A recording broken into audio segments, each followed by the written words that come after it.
Hallo, ich bin Jonas. Willkommen beim Nine Nah Tree Podcast. Heute werde ich das Buch zusammenfassen und besprechen. Zwei Leben in Deutschland. Eine jüdisch-deutsche Geschichte von Hans Rosenthal ist ein bedeutendes autobiografisches Werk, das einen tiefen Einblick in die Erlebnisse des bekannten deutschen Entertainers während und nach dem Zweiten Weltkrieg gibt. Hans Rosenthal erzählt eindrucksvoll von seiner Kindheit in Berlin, den Schrecken, die er als Jude unter dem Nationalsozialismus erleben musste, und seinem späteren Leben im wiederaufgebauten Deutschland.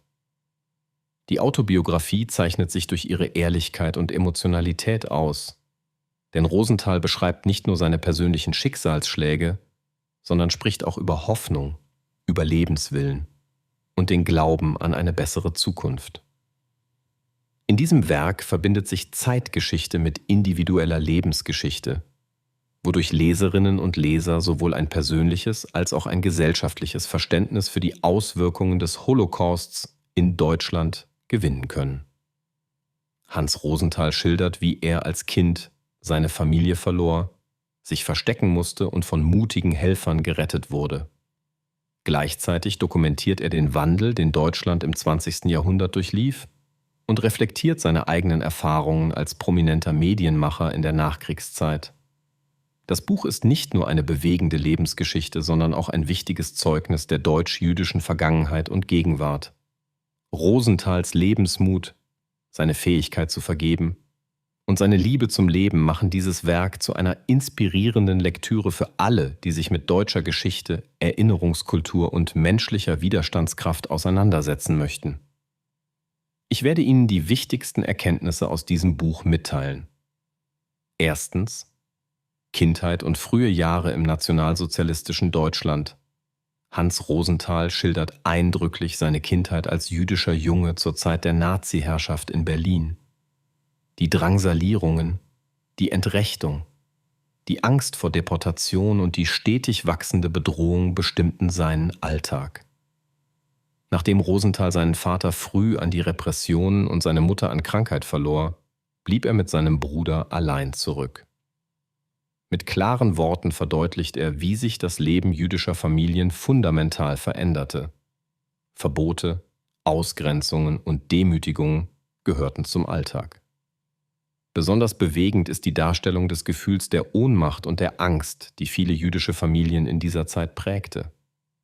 Gleichzeitig zeigt Rosenthal aber auch, wie ihn die Erziehung seiner Eltern und deren Werte stärkten und ihm halfen, in den schwierigsten Momenten nicht aufzugeben. Diese Erfahrungen prägen den gesamten weiteren Verlauf seines Lebens und machen das Buch zu einem wichtigen Zeugnis des jüdischen Lebens im Dritten Reich. Zweitens: Überleben im Versteck und Hilfe durch andere. Ein zentraler Teil der Autobiografie ist Rosenthals Zeit im Untergrund. Nach der Deportation vieler Bekannter und Familienmitglieder blieb Rosenthal nur die Flucht ins Versteck. In großer Gefahr lebte er versteckt bei verschiedenen mutigen Nichtjuden, die ihr eigenes Leben riskierten, um ihn vor den Nazis zu schützen. Dieses Kapitel des Buches beleuchtet nicht nur den Schrecken und den täglichen nährenden Hunger, sondern ebenso die Menschlichkeit, Solidarität und den Mut von Mitmenschen in einer unmenschlichen Zeit. Die detaillierten Schilderungen Rosenthals ermöglichen es dem Leser, die ständige Angst und die Unsicherheit nachzuempfinden, aber auch das tiefe Vertrauen in andere, das in diesen Momenten notwendig war. Diese Erfahrungen prägten Rosenthals Sicht auf Menschen und Gesellschaft nachhaltig und bilden einen der emotionalsten und beeindruckendsten Abschnitte des Buches. Drittens: Neuanfang und das Erwachen eines Lebenswillens nach 1945. Nach Kriegsende stand Hans Rosenthal wie viele Überlebende vor der Frage, wie er ein neues Leben in einem zerstörten Land beginnen könnte. Er thematisiert die Herausforderungen des Wiederaufbaus, seinen Einstieg in das Berufsleben und die Entwicklung einer neuen Existenz. Beeindruckend ist, wie Rosenthal trotz aller erlittenen Verluste und Traumata die Energie aufbrachte, sich ein erfülltes Leben aufzubauen. Besonders wichtig ist hier seine Arbeit beim Rundfunk, wo er zunächst als Redakteur und später als Moderator und Unterhaltungskünstler tätig wurde. Dieses Kapitel steht exemplarisch für den Lebenswillen vieler Überlebender und zeigt beispielhaft, wie Integration, Mut und harte Arbeit zu einem Neuanfang führen konnten. Rosenthals Geschichte inspiriert dazu, an Menschlichkeit und Versöhnung zu glauben, unabhängig von der Schwere des eigenen Schicksals. 4. Karriere im deutschen Rundfunk und Fernsehen. Als Entertainer und Fernsehmoderator wurde Hans Rosenthal zu einer Kultfigur im Nachkriegsdeutschland. In diesem Abschnitt seines Buches geht er ausführlich auf seine beruflichen Stationen ein und beschreibt, wie er vor allem durch Sendungen wie Dalli Dalli landesweit bekannt wurde. Rosenthal schildert in diesem Zusammenhang auch, wie er seine jüdische Identität mit seinem öffentlichen Leben in Einklang brachte und welchen gesellschaftlichen Wandel er im Umgang mit seiner Vergangenheit wahrnahm. Besonders bemerkenswert ist, wie er trotz antisemitischer Ressentiments und Vorurteile seinen Weg ging und vielen Menschen durch Unterhaltung und Lebensfreude ein Vorbild wurde. Der Einblick in die Medienlandschaft der Nachkriegszeit und Rosenthals persönliche Erfahrungen machen diesen Teil des Buches zu einer besonderen Bereicherung für Leserinnen und Leser mit Interesse an Kulturgeschichte. Schließlich Erinnerung, Versöhnung und Engagement gegen das Vergessen. Im letzten wichtigen Themenblock befasst sich Rosenthal mit der Bedeutung von Erinnerungskultur, Versöhnung und der Verantwortung künftiger Generationen. Er beschreibt seine Aktivitäten im Rahmen der jüdischen Gemeinde, sein Engagement für Verständigung und für den Erhalt des historischen Gedächtnisses der deutschen Gesellschaft. Rosenthal setzt sich intensiv mit der Aufarbeitung der Nazizeit und den damit verbundenen gesellschaftlichen Aufgaben auseinander. Seine Appelle richten sich nicht nur an Zeitgenossen, sondern vor allem an die junge Generation, damit ähnliche Katastrophen nie wieder geschehen.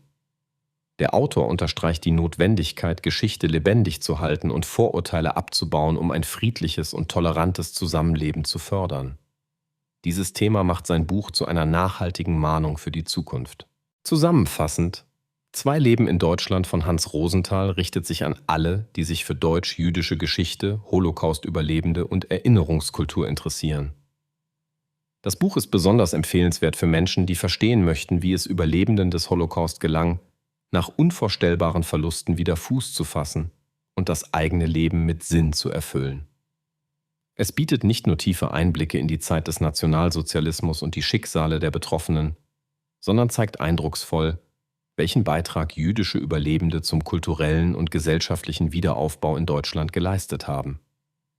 Für Leserinnen und Leser, die sich mit Resilienz, Lebenswillen sowie gesellschaftlicher und individueller Verantwortung beschäftigen, ist dieses Werk ein Muss.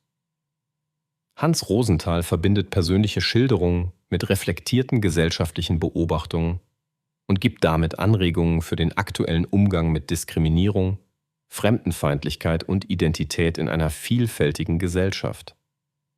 Der Kauf dieses Buches lohnt sich, weil es weit mehr als eine Biografie ist.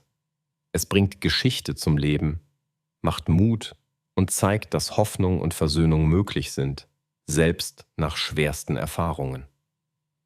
Im Vergleich zu anderen Büchern überzeugt Rosenthals Werk durch seine Authentizität, emotionale Tiefe und die Verbindung von Zeitgeschichte mit einer beispielhaften Lebensleistung. Wer lernen will, wie das Erinnern an die Vergangenheit den Weg in eine bessere Zukunft ebnet, sollte zu diesem Buch greifen. Wenn Sie unterstützen möchten. Hans Rosenthal können Sie das Buch über den Amazon-Link kaufen, den ich in der Podcast-Beschreibung angegeben habe. Lassen Sie mich nach dem Lesen des Buches wissen, was Sie davon halten und teilen Sie Ihre Gedanken mit. Bis bald.